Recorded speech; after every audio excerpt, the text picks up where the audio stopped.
नमस्कार, राजनीति में आपका स्वागत है। मैं हूं पंकज श्रीवास्तव। राजनीति में आज बात नेपाल और भारत के बिगड़ते संबंधों की, और क्या ये तनाव महज किसी गलतफहमी का नतीजा है। रक्षा मंत्री राजनाथ सिंह ने कहा है कि भारत और नेपाल के बीच अगर कोई गलतफहमी हुई है तो उसे बातचीत के जरिए हल कर लिया जाएगा। लेकिन क्या वजह है कि नेपाल की ओर से बार बार सीमा विवाद पर बात करने की पेशकश की गई पर कोई सार्थक पहल नहीं हुई। कम से कम नेपाल का ऐसा ही आरोप है। मसला तब गंभीर हुआ जब नेपाल ने लिपुलेख, कालापानी और लिम्पियाधुरा को अपना बताते हुए न सिर्फ नया नक्शा बनाया बल्कि वहां की संसद ने सर्वसम्मति से इस संबंध में पेश संविधान संशोधन प्रस्ताव को पास भी कर दिया, जबकि इन तीनों क्षेत्रों को भारत अपना मानता आया है। नेपाल और भारत के रिश्ते ऐतिहासिक रूप से गर्मजोशी भरे रहे हैं। सांस्कृतिक संबंधों की ऐसी भूमि पर दोनों देश खड़े हैं जिसमें भाई भाई कहना कोई नारा नहीं, हकीकत बयानी थी। लेकिन मोदी सरकार आने के बाद स्थिति तेजी से बदली और 2015 में भारत की ओर से की गई अघोषित नाकेबंदी के बाद तो स्थिति और खराब हो गई। नेपाल भारत को छोड़ चीन की तरफ झुकता चला गया। ऐसे में सवाल है कि क्या भारत और नेपाल के बीच तनाव की वजह सिर्फ गलतफहमी है या फिर इसकी कुछ ठोस नीतिगत वजह भी है। अगले आधे घंटे तक हम इसी मुद्दे पर चर्चा करेंगे। चर्चा में हमारे साथ शामिल हो रहे हैं वरिष्ठ पत्रकार डॉक्टर वेद प्रताप वैदिक, राजनीतिक विश्लेषक मिराज हुसैन, जेएनयू के असिस्टेंट प्रोफेसर डॉक्टर सौरभ, वरिष्ठ पत्रकार पुष्परंजन हमारे साथ जुड़ेंगे और साथ में हैं बीजेपी के नेता अशोक ठाकुर। चर्चा शुरू करने से पहले सुनते हैं भारत नेपाल संबंधों पर क्या कहा रक्षा मंत्री राजनाथ सिंह ने। 80 किलोमीटर की यह सड़क बनी है, भारतीय क्षेत्र में बनी है, लेकिन हमारे पड़ोसी देश नेपाल में इस सड़क को लेकर कुछ गलतफहमियां पैदा हुई हैं। लेकिन मैं कहना चाहता हूं कि नेपाल का जहां तक प्रश्न है, नेपाल के साथ हमारे केवल सामाजिक, भौगोलिक और ऐतिहासिक रिश्ते ही नहीं हैं, सांस्कृतिक रिश्ते ही नहीं हैं, बल्कि नेपाल के साथ हमारे आध्यात्मिक रिश्ते भी हैं। तो नेपाल के साथ हमारे आध्यात्मिक रिश्ते हैं, ये कहकर रक्षा मंत्री ने पूरे रिश्तों की व्याख्या को एक और ऊंचाई दे दी, इसमें कोई शक नहीं। फिर सवाल है कि ये रिश्ते इतने बिगड़े क्यों हैं। शुरुआत करते हैं अशोक ठाकुर जी से, बीजेपी के नेता हमारे साथ हैं। अशोक जी, राजनाथ सिंह ने बिल्कुल सही कहा कि हमारे ऐतिहासिक, सांस्कृतिक और आध्यात्मिक रिश्ते हैं। पशुपतिनाथ एक बहुत ही पवित्र जगह है तमाम भारतीयों के लिए जो श्रद्धालु हैं। खुद प्रधानमंत्री नरेंद्र मोदी वहां पर गए थे प्रधानमंत्री बनने के बाद। तब फिर स्थिति इतनी क्यों बिगड़ गई कि आज हमारे 3 क्षेत्र, जो भारत के 3 घोषित क्षेत्र हैं, उस पर अपना सिर्फ ना वो नक्शा बनाता है, उसे पास भी कर लेता है। क्या कहेंगे आप अशोक जी? देखिए, आपने पशुपतिनाथ मंदिर का जिक्र किया और आध्यात्मिक दृष्टि से वो एक बहुत बड़ा केंद्र है। हमारे देश के बहुत सारे लोगों की आस्थाएं वहाँ पर जुड़ी हुई हैं और नेपाल के लोगों की आस्थाएं भी उसकी वजह से भारत से जुड़ी हुई हैं। लेकिन जब आपने पशुपतिनाथ का जिक्र कर ही दिया तो मैं आपको बता दूं कि ये जो आज की समस्या है, इसमें पशुपतिनाथ मंदिर की भी बहुत बड़ी भूमिका है। जब राजीव गांधी सोनिया गांधी जी के साथ नेपाल गए थे और पशुपतिनाथ मंदिर में जब सोनिया गांधी को दर्शन करने से रोका था, उसके बाद कांग्रेस ने अघोषित तरीके से नेपाल के राजा को कहीं ना कहीं जो है अशोक जी माफ करिएगा, अशोक जी विषय समझिए। अशोक जी हम आपसे उम्मीद करते हैं कि गंभीर चर्चा की जाए। विषय 6 साल से आपकी सरकार है, संबंध इधर बिगड़े हैं, आप सोनिया गांधी और राजीव गांधी की यात्रा पर जा रहे हैं। अरे साहब, अभी जो आपकी स्थिति इतनी दूरी चले गए कि उन्होंने नक्शा पास कर लिया, इस समय इस पर बात करने की बात हो रही है ना। मैं उसी में आता हूं।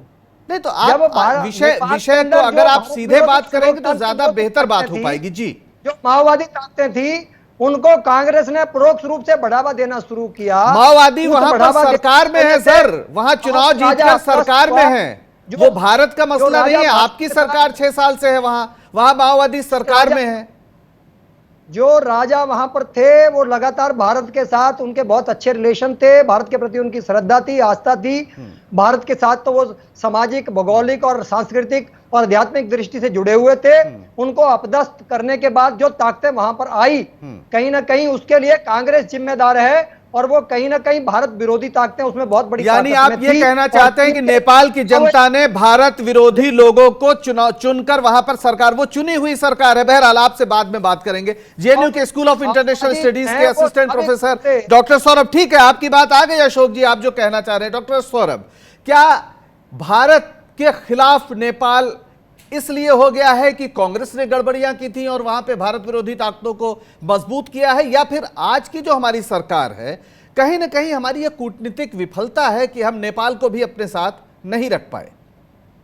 डॉक्टर सौरभ, आपने दो प्रश्न को साथ साथ रखा। एक तो क्या 1989 की जो प्रॉब्लम थी उसकी कंटिन्यूटी है, तो मैं बिल्कुल कहना चाहूंगा कि वो उस समय जो अघोषित, आपने भी कहा कि उसमें जो अघोषित नाकेबंदी थी वो पहला भारत की तरफ से एक बहुत बड़ा प्रहार, ये 2015 में हुआ था डॉक्टर सौरभ जी। और उस समय की जब 89, 88 के बाद आज के समय में जब 30 साल 40 साल हो चुके, तो एक नया जनरेशन उनका तैयार हो गया, पहली बात। और दूसरी बात कि आज नेपाल में डेमोक्रेसी है और वहां एक चुनी हुई सरकार है, और वो बिल्कुल अभी नई नई सरकारें हैं जो अभी 4-5 साल पहले से ही वहां पे सरकार आई है।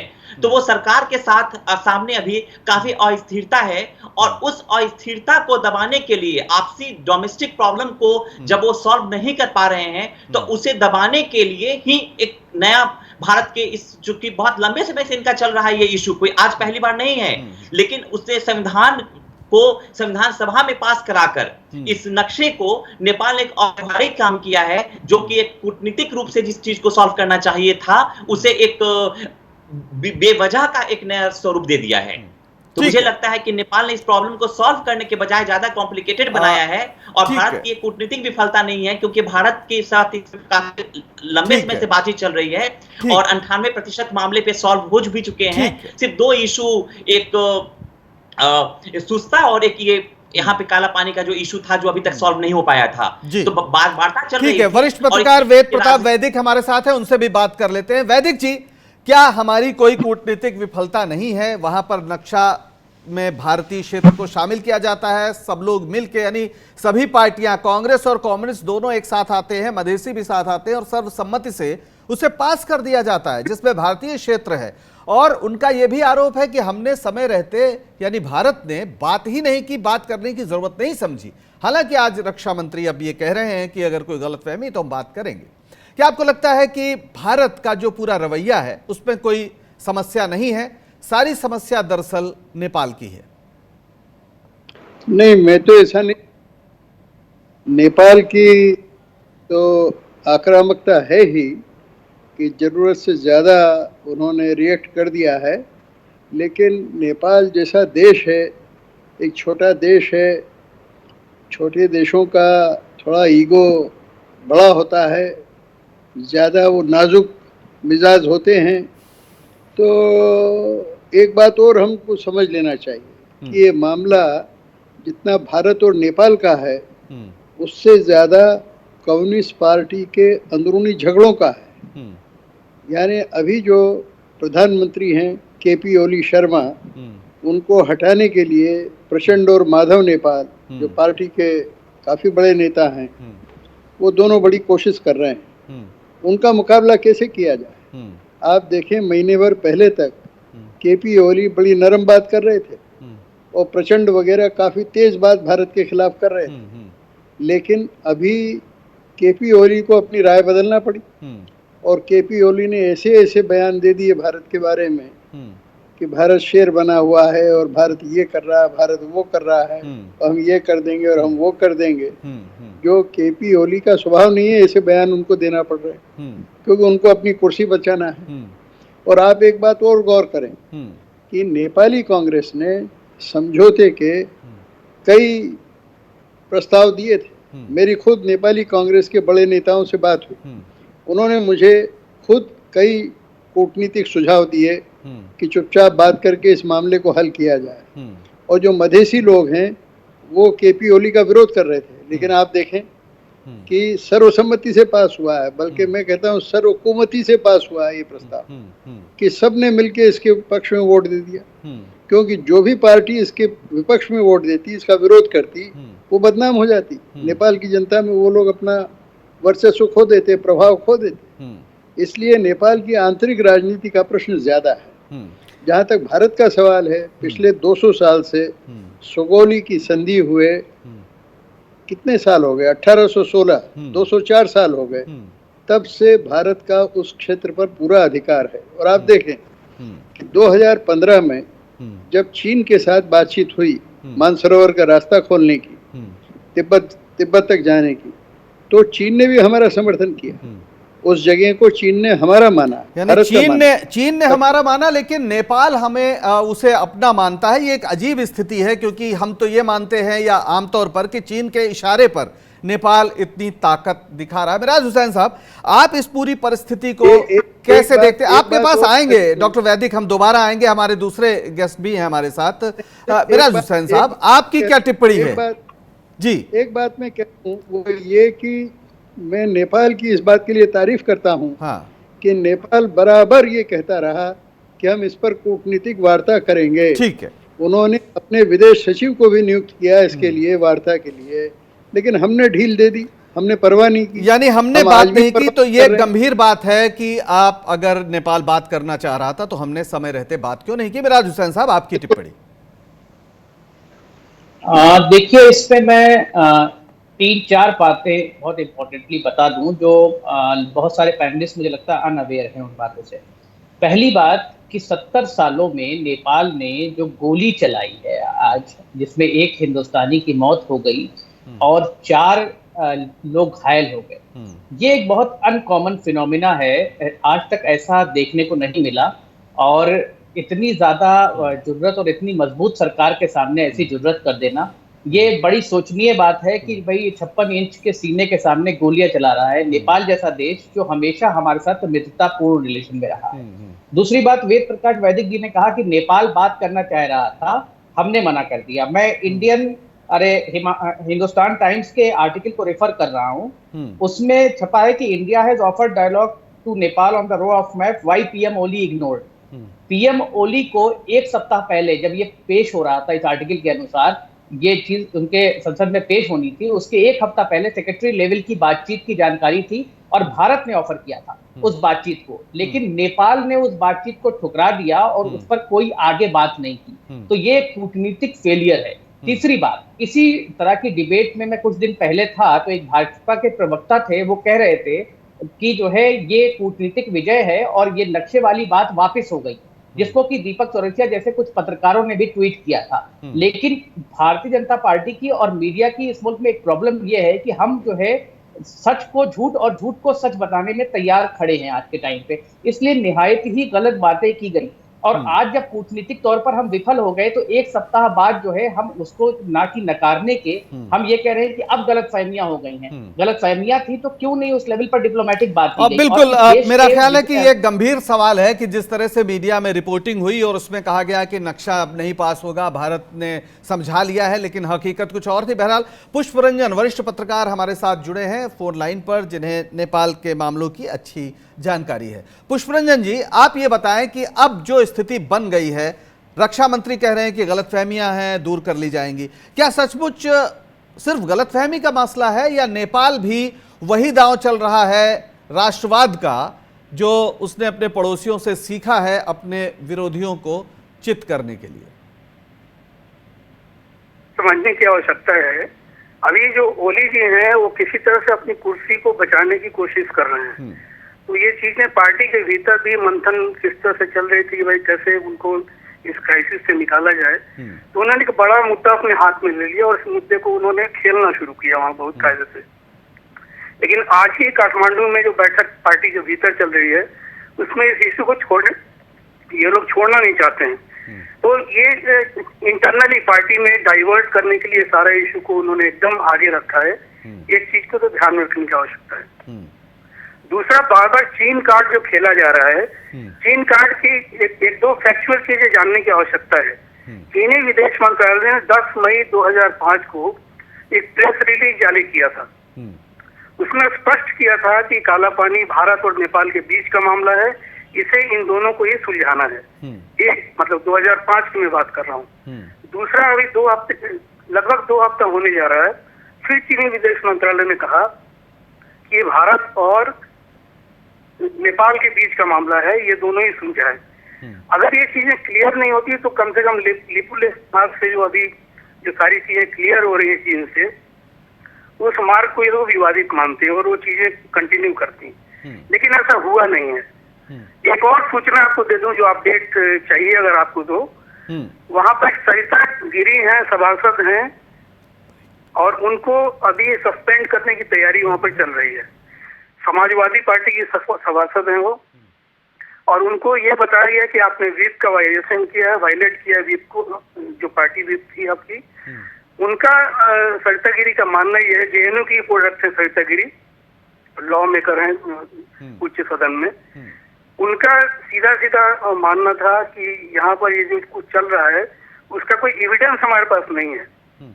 मतलब लिपुलेख, लिंकिया, धूरा और काला पानी, ये तीनों नेपाल का पार्ट है, ये हमारे पास अभी पूरा एविडेंस नहीं है, इसलिए इसे विड्रॉ करना चाहिए। और जो पुराना मैप है और राष्ट्रीय प्रतीक चिन्ह है उसे ही बने रहने देना चाहिए। ये पूरा का पूरा वो चीजें बदल रही थी और इस वजह से इनको पार्टी से सस्पेंड करने की तैयारी चल रही है।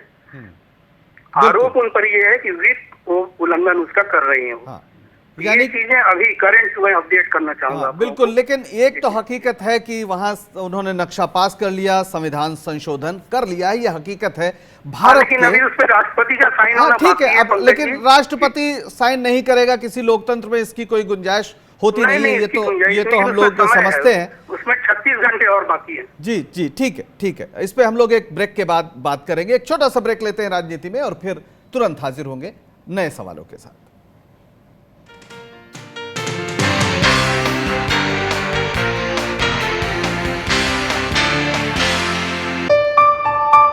चलो इतिहास के कुछ पन्ने पलटते हैं, चलो उस दौर में कुछ दूर चलते हैं। हो बात ग्वालियर की या हो कहानी मुमताज की, बेगम नवाब की झलकियां या हो बात काले ताज की, हर तरफ पसरा यहाँ इतिहास है। यूं ही नहीं कहते सभी, मध्य प्रदेश तो कुछ खास है। वक्त के निशान।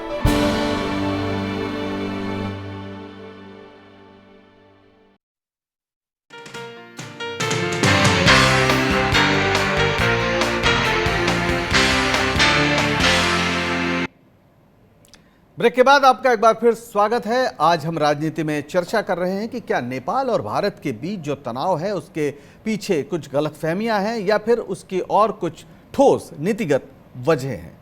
रक्षा मंत्री राजनाथ सिंह ने कहा है कि गलतफहमियां हो सकती हैं, उन्हें बातचीत से दूर कर लिया जाएगा।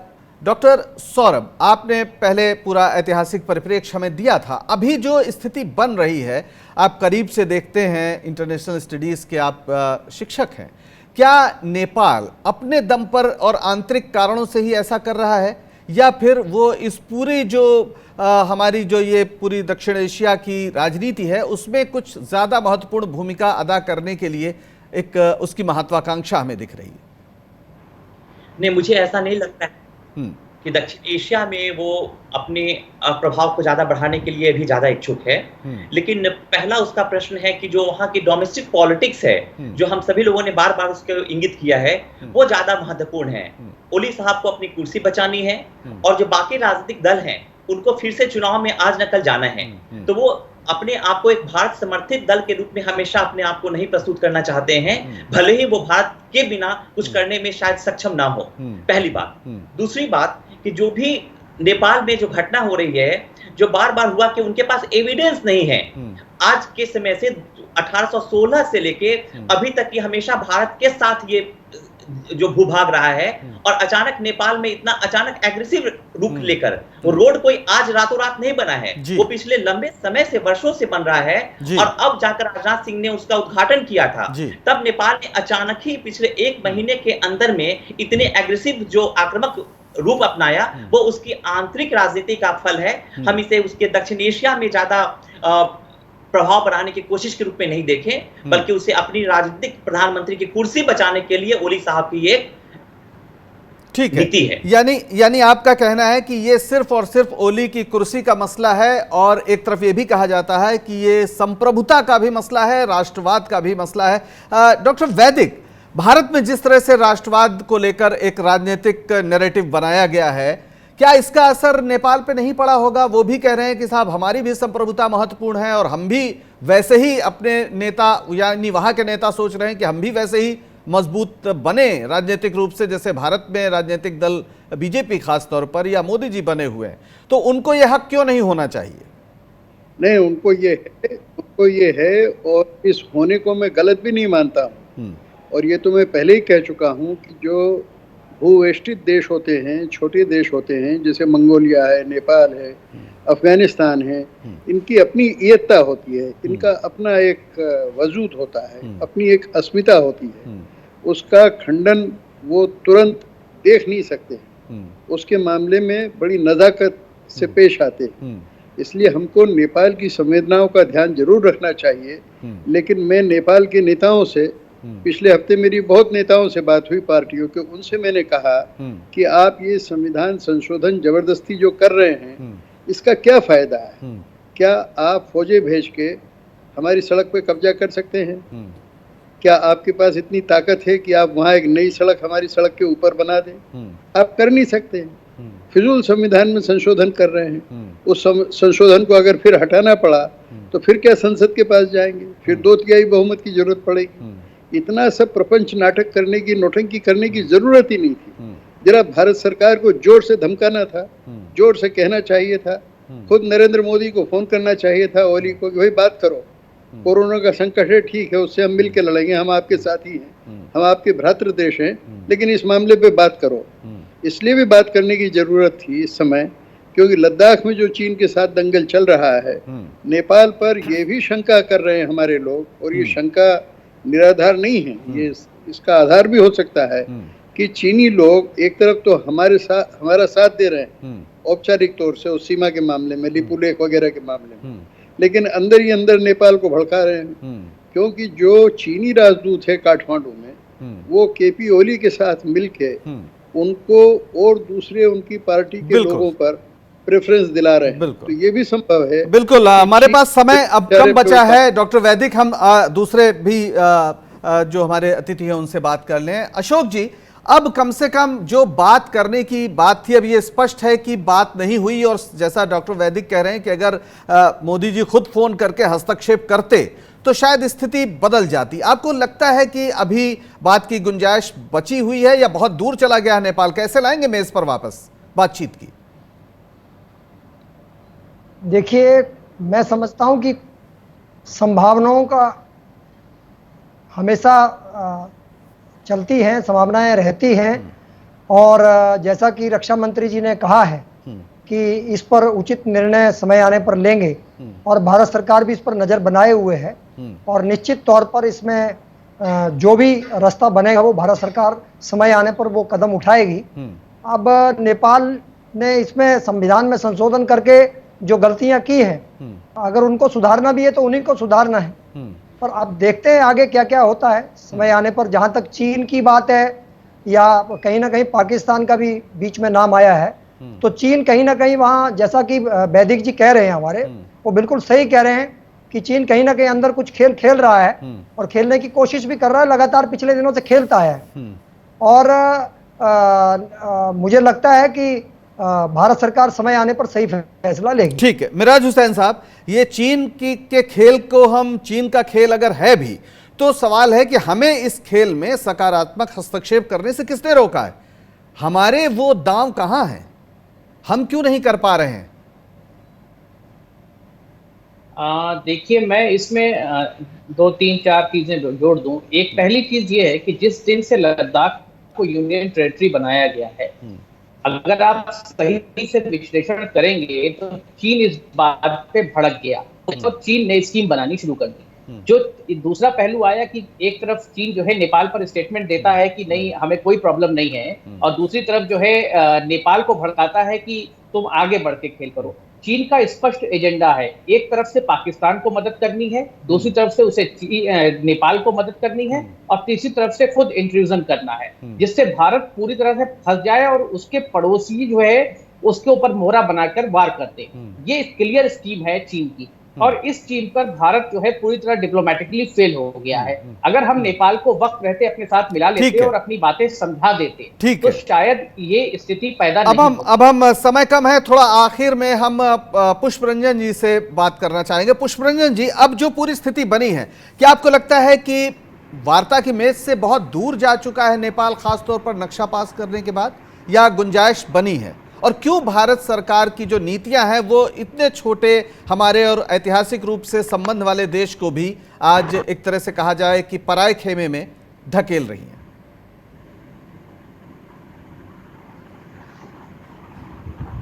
पुष्परंजन जी। इशू मैं कुछ पैनलिस्ट से एक बात की माजरत चाहूंगा, माफी चाहूंगा उनसे। उसे सीतामढ़ी में जो घटना गोलीकांड जो हुई है उससे जोड़ने की कोशिश इस डिप्लोमेटिक सिचुएशन में नहीं करनी चाहिए। ठीक है, वो बिल्कुल लोकल मामला है, तो इशू दूसरा है। ठीक है। और अभी जो राजनाथ सिंह ने जो 8 मई को कैलाश मानसरोवर रोड का जो उद्घाटन किया था, उस सड़क को चालू होने में भी अभी 2 पुल अभी बनने बाकी हैं। उस पुल के बनने के बाद 1 साल के बाद ही वो चालू हो पाएगा। ऐसी क्या जल्दी थी इंडियन एस्टेब्लिशमेंट को कि वो लोग बहुत हड़बड़ी में उस पुल के उद्घाटन के लिए आन पड़े? क्या इस पूरे का पूरा इशू कुछ दूसरी दिशा में ले जाने की कोशिश हो रही थी? ये बात इंडियन एस्टेब्लिशमेंट ही उसको क्लियर कर सकता है कि आपने ऐसा आखिर किया क्यों। दूसरा, ये डायलॉग में दूरी बार बार डिले जो टैक्टिस हुई है दिल्ली की ओर से, ये डिले होना नहीं चाहिए था। इनको काठमांडू से संवाद करते तो शायद ये मामला संसद में भी पास होने की उसमें स्थिति में नहीं जाती, चीजें डाइल्यूट होती नीचे का स्तर पे, लेकिन ऐसा हुआ नहीं है ये। और पंकज जी, दूसरा ये कि बहुत सारी टेक्निकल चीजें हैं जिसपे इंडियन एस्टेब्लिशमेंट को क्लियर करने की आवश्यकता है कि क्या क्या चीजें हमें वहां समझने की आवश्यकता है। सबसे बड़ी बात थी कि वहां पर 182 स्ट्रीट मैप के साथ एक रेखांकन वहां पर हुआ है। 26 साल से वो चल रहा था। भारत नेपाल संयुक्त प्राविधिक समिति उसको बोलते हैं, उसकी रिपोर्ट अभी तक नहीं आई है। उस रिपोर्ट में ज्वाइंट सर्वे हुआ था उस सीमा का, उसके बाद ये लोग तय कर सकते थे कि हम क्या कर सकते हैं, नहीं कर सकते। जी, कुल मिला के स्थिति ऐसी है कि 180 किलोमीटर की सीमा हमारी मिलती है। इसके अलावा करीब 80 लाख नेपाल के लोग भारत में रहते हैं। एक बहुत ही ऐतिहासिक सांस्कृतिक संबंध 2 देशों के बीच में है, और अगर भारत और नेपाल में कोई तलखी, कोई तनाव आता है तो जाहिर है दोनों ही देशों के लिए ये सोचने की बात है। उम्मीद है कि भारत सरकार कुछ गंभीर पहल इस मसले पर जरूर लेगी। आप सबका बहुत बहुत शुक्रिया इस परिचर्चा में भाग लेने के लिए। राजनीति में आज बस इतना ही। मुझे दीजिए इजाजत और बने रहिए स्वराज एक्सप्रेस के साथ। नमस्कार।